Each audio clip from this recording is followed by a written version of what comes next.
Hello again, good evening to you. Welcome to Business. The Association of Ghana Industries, AGI, is cautioning government not to be complacent with the current B and stable economy rating by the international rating agency Standard & Poor's. CEO of the association, Seth Chuma Kwabwa, who spoke in an interview with Joy Business, however, lauded government for the rating and advised managers of the economy to do more to put the economy back on a sound footing.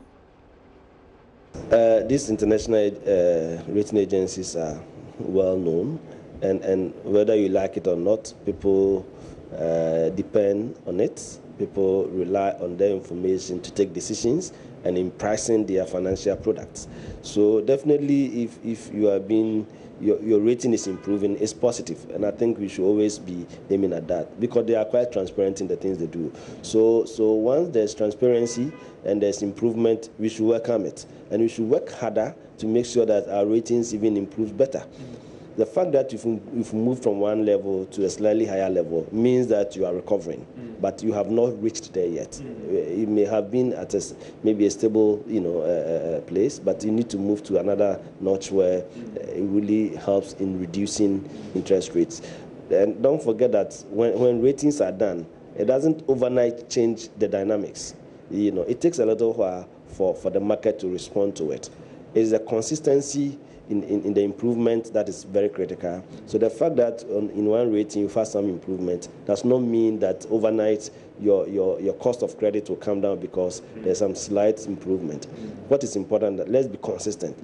Whatever we did to have that improvement, let's work at it to get even more improvement. And if you have that for 3-4 consistent ratings, then you know that you are reaching a stable place, and then you get the reductions coming. Do you expect any implications for industry? Because I asked you the question about industries because of the long-term capital that you look out for, and sometimes not even with local banks, some straddles into international banks as well.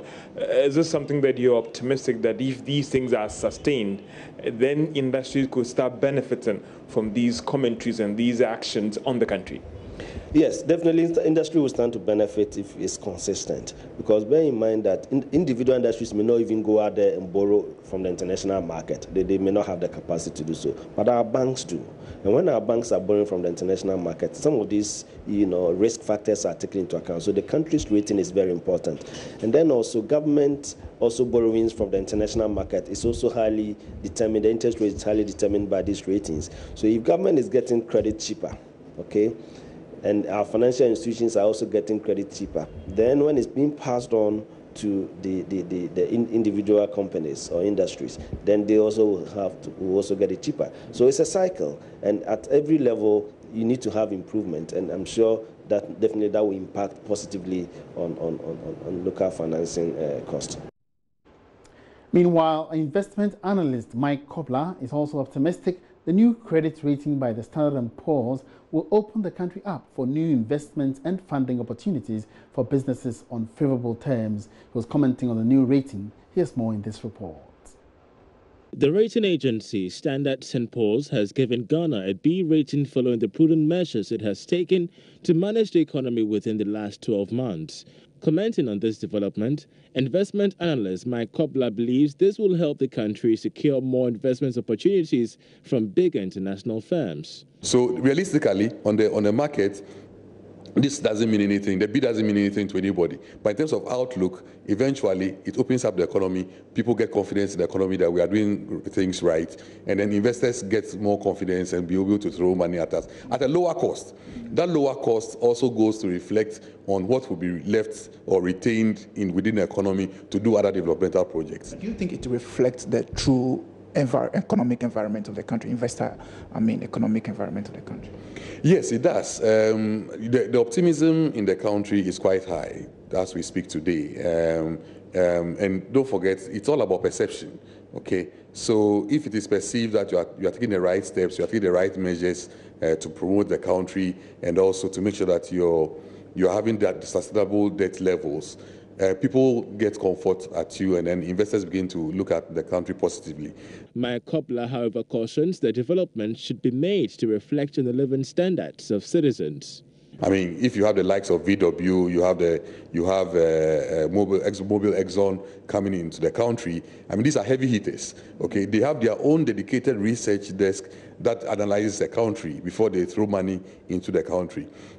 So these are positive signs that shows that at least the investor world believes that we are doing something right. Okay, what we need to work on is how do we ensure that the ordinary man on the street feels the effects of these macro improvements. Okay. The investment analyst says the declining state of the Ghana cedi against the major trading currencies is a temporary situation emerging as a result of the over expenditure in previous year's budget.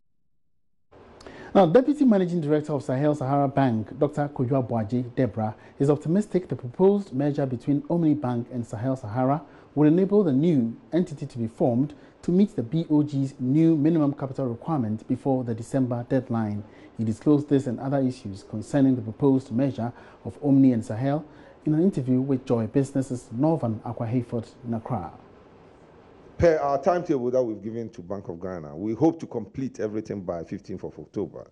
And then we'll be waiting for Central Bank to give us a go-ahead. That's the final approval from the Central Bank.